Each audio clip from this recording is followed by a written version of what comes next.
Hey, what's going on, everybody? Welcome to the morning after. Good morning. The morning after what, you may ask? Well, it's the morning after Boba Fett. So this is going to be the weekly kind of spoiler review show, or discussion, talk show, however you want to call it, that I will be doing after every episode of the Book of Boba Fett drops up until the season concludes. Hopefully it's going to be a continuation of the series later on in the future, or this may be just something to hold us over up until the next season of The Mandalorian. But every week I will be going over each episode, and I want to engage in discussion and conversation with all of you guys here on the channel. So if you're new to the channel and you're just coming across this and you like what you see and you want to engage in conversation, make sure to hit that subscribe button, because I'm pretty sure there's going to be a lot of cool things to talk about week after week once each time the episodes drop here. So Book of Boba Fett premiered yesterday. And we got chapter 1, Stranger in a Strange Land. And let me just say that it's so nice just to have Star Wars back. I feel like many of you, there's been a little bit of a gap and withdrawal, so to speak, ever since season 2 of The Mandalorian came to a close. I know we got Star Wars Visions that kind of held us over, but it's just great to see live action Star Wars back on the screen, whether it be on streaming.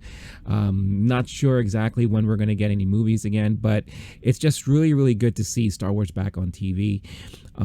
And with this episode, I have to say that it does have a lot of similar vibes to The Mandalorian, but with enough of its own voice, enough of its own characteristics, because we are picking up the story of Boba Fett once we were reintroduced to him in season 2 of The Mandalorian. And of course we see him with Fennec taking over the role of Jabba the Hutt and being the new crime lord on Tatooine in Mos Espa. But this episode has a lot of flashbacks, and I think it's not only necessary, but it's also very good that they did that, because I think, like many of you who saw Boba Fett return, we want to know what the hell he's been up to, right? Like, how the hell did he escape the Sarlacc pit, right? And how did he, go upon his journey trying to reclaim his armor?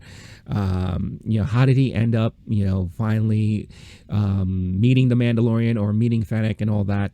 So I felt like we did get a good amount of backstory, and I have a feeling that it's going to be a series where it's going to be a mix of backstory, flashbacks, and current situation, things that are happening with Boba now as he takes on the reins of crime lord there in Mos Espa. I really, really enjoyed this episode. It was a little bit shorter than what I may have liked. I kind of wish it was just like what we were getting with the Hawkeye series recently. I kind of wish it was more of an hour-long episodic series where we get hour-long episodes. But who knows? This could also be like in The Mandalorian, where every episode was just a different running time. I felt like week after week, one of the games you would play is guess the running time of the next episode of The Mandalorian, right? So this may be another situation here, but I think it was a good enough tease to help set the tone as to what is to be expected from this series so far. Tamora Morrison is fantastic. I really, really enjoy seeing him back in this role. Of course, you got Ming-Na Wen, who is amazing as Fennec. And of course, those are the two main characters that we're getting so far. We haven't really been introduced to anyone particularly new, but we were introduced to some potentially important characters that may play out throughout the series. So, like I said, it was short and sweet, answered a lot of questions that many of us may have had for decades now. I think I will, start diving into the spoilers now. So like I said before, if you haven't watched this episode yet, come back to the video or the audio form podcast once you do so, and let's engage in some healthy and great conversation about what we are watching. So and before I continue, like I mentioned, these episodes will drop every Thursday every week on the YouTube channel. And if you are someone who's interested in more of an audio format, you could find these episodes drop in audio format on podcast platforms of your choice, like Apple Podcast, Spotify. Just find it under the Low-Key Geek podcast channel, and you could find all the links in the description of this video and this episode. So be sure to check it out, and thank you once again for tuning in. So the big question that many of us have always had for the longest time is, how in the world did Boba Fett escape the Sarlacc pit? Or did he, right? For the longest time, we don't know. There's always been like these fan-made stories about how he escaped. There are always rumors in previous years about him re-emerging and being reintroduced to us in Star Wars, and then we were finally treated to his reintroduction in Mandalorian. But the question still remains: how in the world did he escape, right? What happened and what's been happening since, right? So the episode does start off where we see Boba in Jabba's palace on Tatooine, and he's not, the young spry Boba that we were probably treated to since we last saw him in Return of the Jedi, right? Or even in The Mandalorian. I mean, this is a guy that has been going, or apparently has gone through a lot of crap. So he needs to take care of his body and his ailments and all that. So we see him in a Bacta tank, a new version of a Bacta tank. I've always remembered the one that Luke was in Empire Strikes Back, as he's floating around, with his little tighty whities and stuff like that. Here, this looks more like those incubation chambers that maybe Michael Jackson has used. If you've seen pictures of MJ in this, preservation chamber or what have you. But he's in this thing, and he is having dreams, and these are flashbacks to his life. We get treated to scenes of Camino, and we all know that in the prequels, that's where we met a younger version of Boba with his dad Jango. And then of course we know that Boba witnessed the death of his father there, and we got treated to that scene once again of a young Boba holding the helmet of Jango, really being torn apart by that. Then we get this image, and this is where I started to lose my shit, because it's like, oh my God, we're gonna get to see how the hell he escaped the Sarlacc, right? So we get this image, and you see basically Boba just waking up, coming to, right? And he's in this gullet of whatever this crazy creature is. And now it's time to figure out what's, you see like the acid maybe kind of tearing his armor apart little by little. He sees a dead stormtrooper, which I think is really funny, who's just there. And again, this also shows us a little something of how the stormtrooper armor works, because he rips out a cord from the armor that contains oxygen, and he sticks it into his helmet, and he's starting to breathe, right? So he gets some air in him. So it's really cool to get like another confirmation of how these stormtroopers kind of live within this armor, right? The ins and outs and all that. So that happens, and then he starts to struggle. All right, how the hell am I going to get out of this thing? He punches his way here. He uses his little, flamethrower thingy, and he finally gets out, right? So he basically, it just looks like he fought his way out of this creature. We never get to see the creature emerge, not like how we've seen it in The Mandalorian.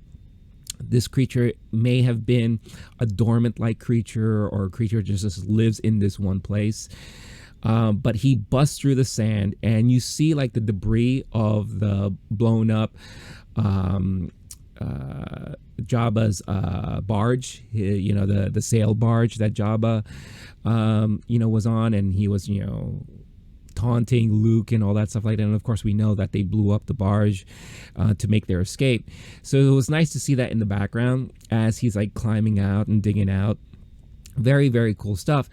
But he's still weak, right? And he passes out. And these freaking Jawas, man, these Jawas, they are so ruthless, and they are true scavengers, right? So you see their, the infamous ship that they drive around in, and they just go over to him and they start picking apart his armor. Just be like, all right, we're gonna get this, we're gonna get that, we're gonna make some great money from all this. He comes to, and he's like, yo, the fuck you guys doing, right? That's my stuff. And one of them just goes bang, and knocks him right out, and they continue on doing what they're doing, right? So they take up, and I'm pretty sure they're also going to ravage and go through the barge, because I'm pretty sure that they're going to find a lot of stuff there for themselves and all that. Time passes. Boba's still, passed out in the desert there, and then these Tusken Raiders, the Sand People, come across, and they see him, rope him up, wake him up, and they start yanking him away, right? So you automatically think, okay, this is probably going to be a new slave of theirs. It's a new captive of theirs, and they just basically take him into their camp. One of the saddest, well, not saddest, but most messed up parts, outside of the Jawas ravaging, his armor and all that, is he comes to, and he's tied up to this post, and you have all of these like younglings, the youngling Tusken Raiders, right? And it looks like at first, they're just observing him and like, oh, who's this guy? This is someone new. We haven't seen this guy before. And then they just start beating the crap out of him. And, everyone's just watching, and I'm like, aha, this guy, he's going to do well for us, slave-wise, right? Then fast forward, he comes to at night, and he tries to make an escape. And we still see that he has the ability in him to do what he has to do. He was able to subdue like their dog-like creature there. And guys, look, I'm not gonna know the names of all the creatures here. All right, I am not well versed in all the Star Wars creature names and all that stuff like that. So if I missed something, my bad. You can let me know in the comments what the names are and all that. But I'm not gonna be like, the walking encyclopedia of Star Wars knowledge. I love Star Wars, and that's why I enjoy these shows and I enjoy the movies. But if you are looking for someone that knows beat by beat everything, there are a lot of other guys out there who will be able to fulfill all that stuff for you. But I learn, right? So, if you tell me something, then I go, oh, okay, that's the name of that creature. Very cool. So, just let me know what I'm missing here. But he comes to, and he subdues this creature, and he's trying to make his escape, and he breaks free from his ropes there. He sees another captive who just was watching him the whole time, a Greedo looking like dude. And Boba still, this is a side of Boba that we don't really get to see. He looks at the guy, and he's like, hey, do you want me to break you free too? Like, come on, we could make a break for it. And what does this guy do? He just starts screaming and like, hey, in his own language, probably like, this guy's escaping, So he makes a run for it. Everyone's chasing him down. When they finally catch up to him, it's interesting because they don't really decide to beat up on him immediately. They kind of put him through like this trial. And I think they're really basically trying to test his might, right? Test his will and all that. So what looks like is one of their superior warriors goes toe-to-toe with him. And he tries his best. Mind you, he was in a Sarlacc for a good amount of time. He just got out. He hasn't eaten. He hasn't drank anything, at least from what it seems like. He's pretty exhausted. So he doesn't have all his wits to him. And of course he loses, right? And then they decide to pummel him all over again. But the cool thing was that he never really went after the youngling. He kind of like, in a way, spared the youngling's life, because the youngling was one of the first ones that actually saw him trying to escape. But he kind of just like threatened him a little bit and just let him go.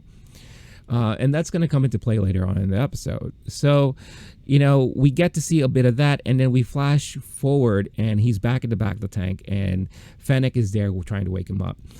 It looks like this is still the early days of his rule, after taking out Bib Fortuna, like what we saw in Mandalorian. So now people are coming over to pay their respects, right? To give their offerings, to play nice with the new crime lord, right? And first off, I have to say the chemistry between Ming-Na and Tamora Morrison is fantastic. The back and forth that they have with each other is really, really well done. The chemistry, you could really tell, is there, and you could kind of see like why they're together, right? We still don't know the main specifics as to what the deal is there. I mean, we do know it just seems like it's like a life-death situation, right? He rescued her from her death, and now they're tied to the hip, just like Chewie and Han Solo were, right? But they are on the same page a lot of the time. So Boba gets dressed. I also do love, and maybe this was a little bit too much, but he has his own suitors, robot suitors. So they're helping him put the armor on and all that stuff like that as he gets himself ready for the throne room. One of the funniest scenes was that one of the townspeople that came over started talking to them, and it looks like they're offering him money and all that stuff to play nice. And Boba looks over at Fennec, is like, did you catch anything that dude was saying? And they're like, no. And he's like, we really need a protocol droid. And I think that was really, really hilarious. So who knows what they're going to get in the future in this series. Hopefully we get some sort of translator for them. And as they're going through, meeting all these people, they come across kind of like this servant or this, in mafia terms, kind of like a consigliere, right? Like a speaker of the boss. And he's very arrogant, right? Very, very snotty and all that. And apparently he works for the mayor of the town. Never mentions who the mayor is. We still don't know at the end of this episode who that mayor is. So that in itself is very interesting. So that could be like another big reveal or a big confrontation later on. But basically, he's like, I'm not here to give you respect. Like, you should be giving us respect. I'm just here to play nice, say hello, how you doing, introduce myself, and expect to hear from us and all that. So where's my offering, so to speak? And Boba's like, are you kidding me? I'm not giving you anything. And Fennec is like already pissed off and is like, should I kill this dude? And like, no, we need to play nice. So he just makes a very firm statement that like, okay, nice of you to come by, but I ain't giving you anything. I think you should be respecting me because I'm the new crime lord here. And he's like, all right, well, with all due respect, I think you're crazy, blah blah blah. Don't be surprised if you get visited again sometime soon. The mayor's probably gonna not be happy about this stuff. So okay, whatever.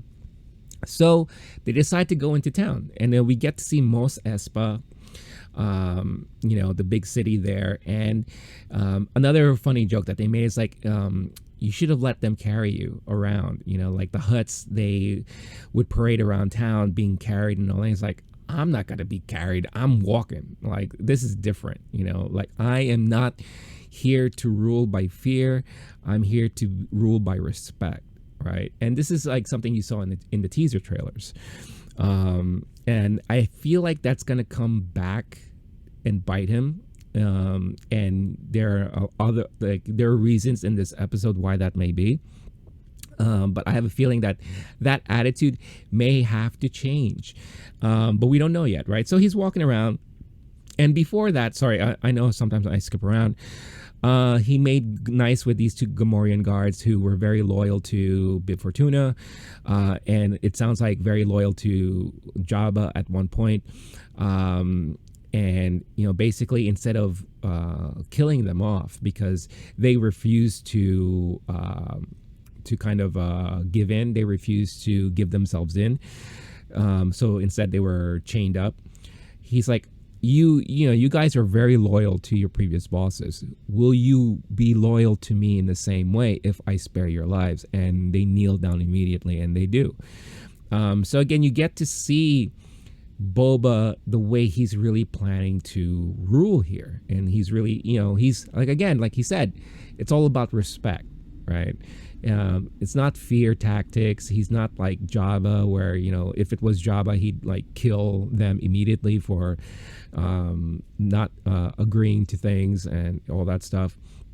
So these guards are also walking along with them because, like they said, they are going to be very loyal. They go into a cantina, the local cantina, and we get to see Jennifer Beals. If you don't know who Jennifer Beals is, she's very well known for the movie Flashdance.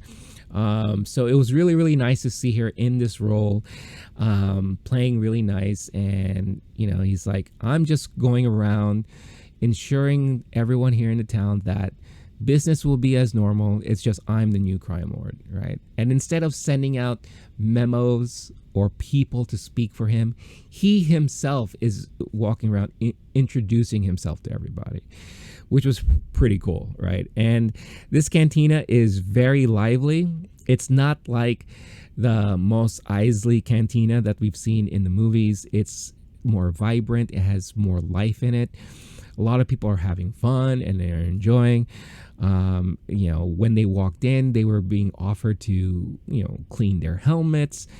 For the Gamorrean guards, they were being offered baths and food and all that. So very, very nice. And, it looks like for now, they are really, truly respecting Boba once they meet him, right? So again, we don't know what's going to happen moving forward, but it was kind of nice to see the interactions there. And again, the interactions between Fennec and Boba as they're walking around and as they're learning things, because Fennec is very careful. And you can tell she's someone that doesn't really easily trust people. So she's trying to convince Boba to kind of think the same way. It's like, well, sometimes fear may be a good thing, in order to get more of a better grasp and make sure to know exactly who your enemies are and all that stuff like that. But Boba's like, like, again, it's all about respect and all that. And then they get jumped. These assassins show up. And this is like one of the main action scenes of the episode. They hold their ground for the most part, but they're getting really beat up pretty badly because they're surrounded by like 6 people and all that. But the Gamorrean guards come through and they really, really help them out. But Boba was getting his ass kicked left and right.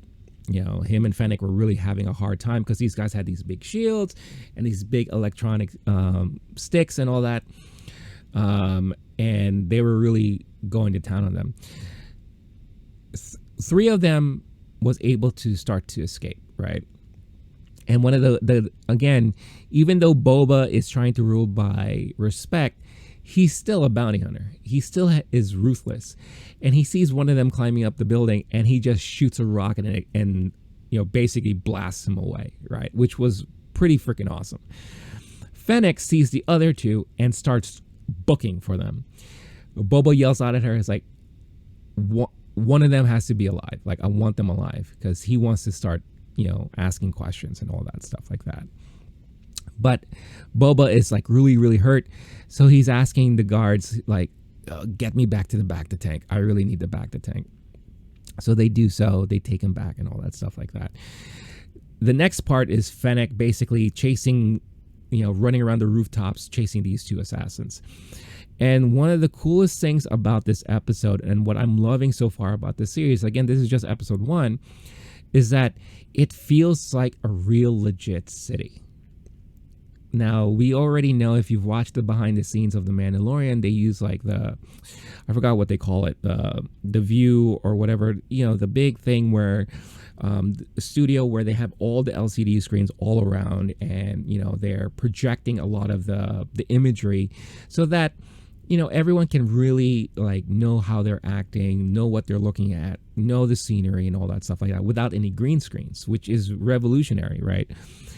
Here, I feel like there's so much use of practical effects and practical like scenery that you really do feel like they're running around the rooftops of Mos Eisley, which is phenomenal. It is so cool how they did this.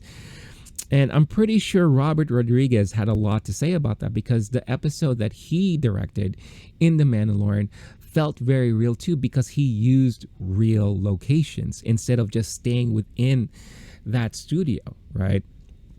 And you feel it here too. You feel like you're in a real city.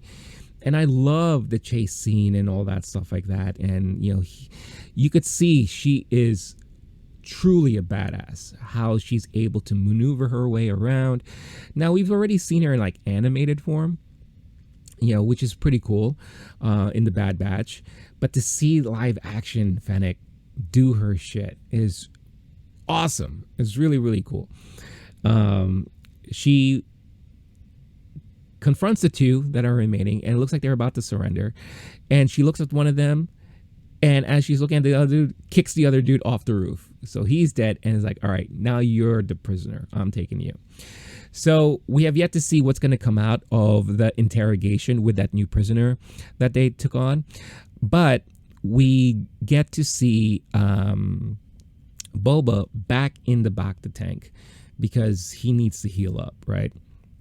And now we get more flashbacks, and we get to see once again him in the camp of the Tusken Raiders.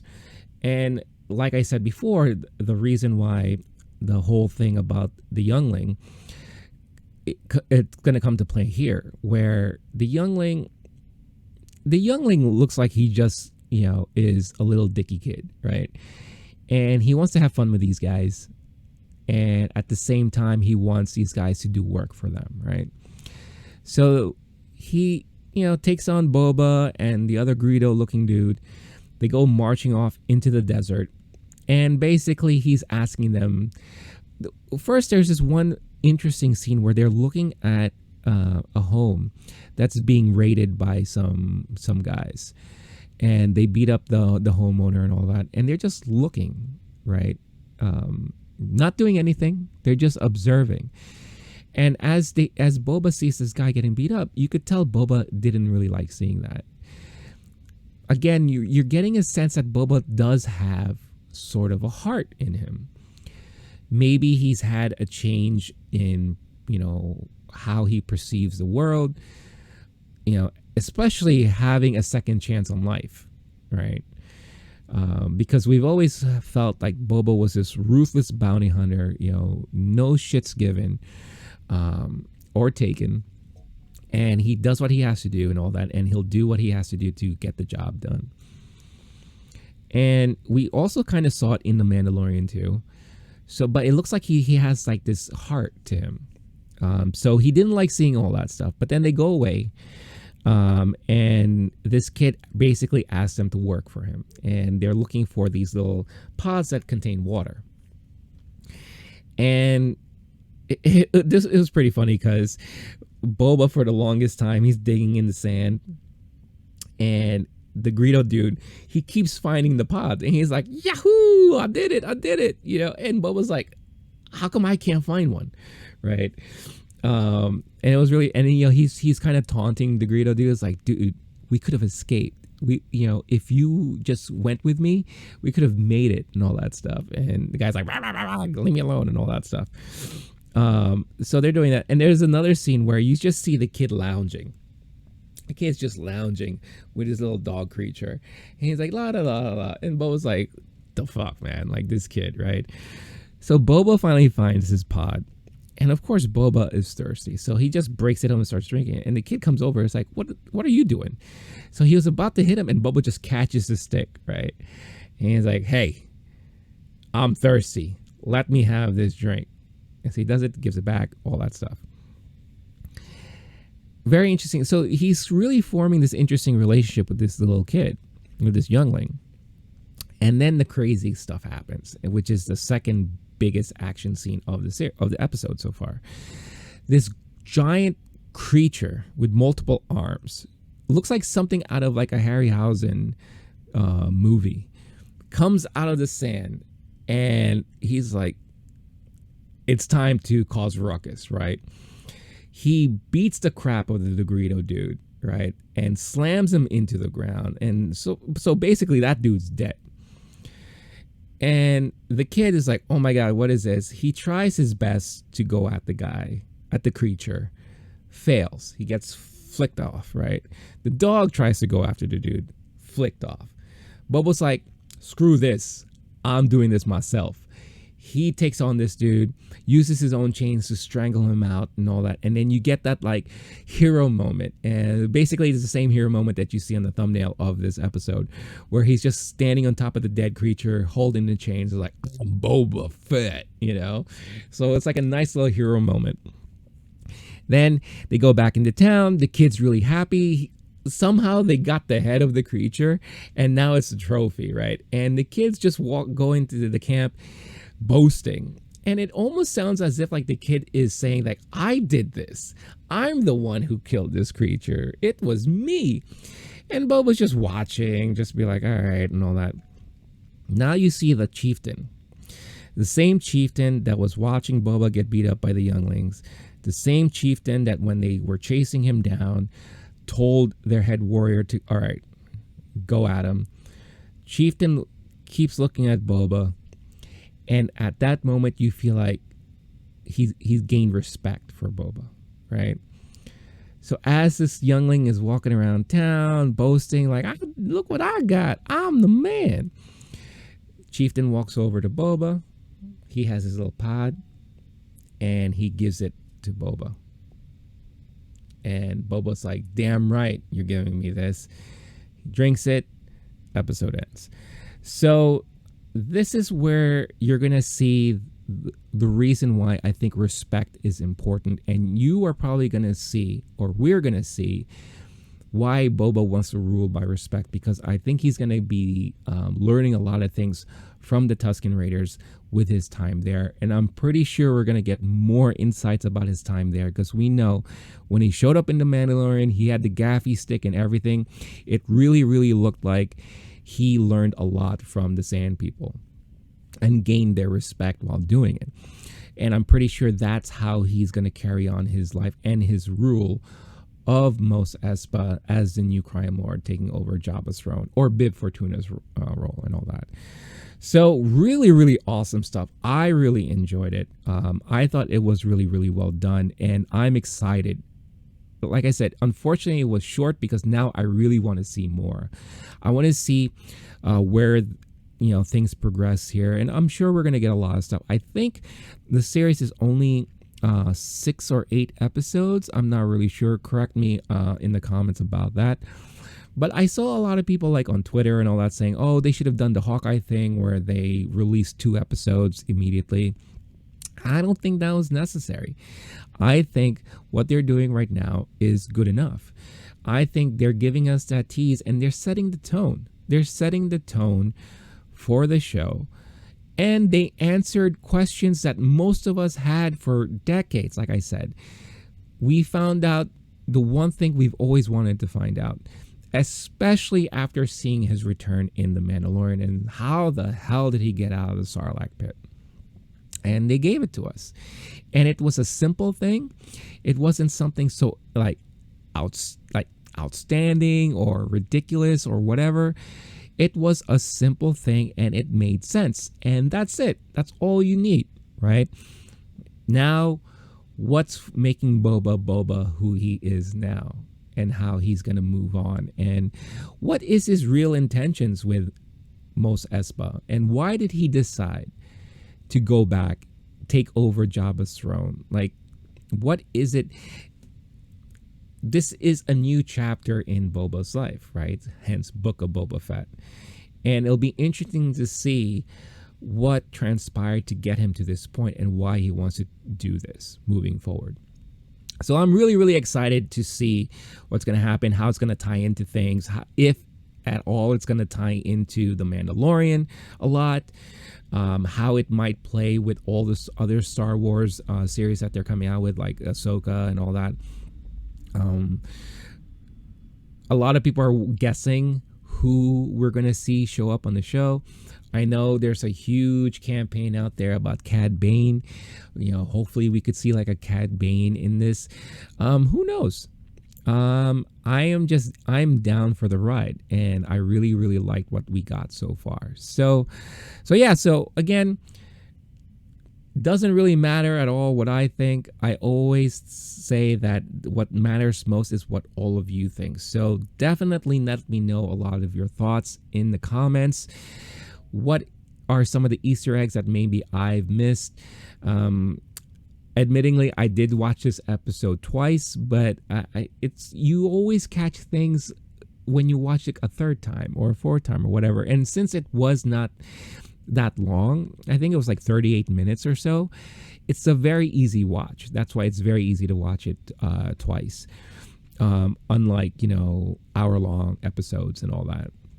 So more than likely, I will watch it again before the new episode drops next week. So yeah, let me know what you guys think about everything. Were you disappointed about anything on this episode? Did you wish it was longer like I did? Are you one of those guys or girls who think that we should have gotten 2 episodes? I'll be interested to hear your thoughts. Let me know in the comments. And like I said before, this series here, this episodes will drop every Thursday morning, the morning after. And I will be doing these for like a lot of the Marvel shows and the Star Wars shows that we're going to get in the future. Maybe it might venture off into other programming. Dexter is coming to a close, so it's too late for me to start off a series on that.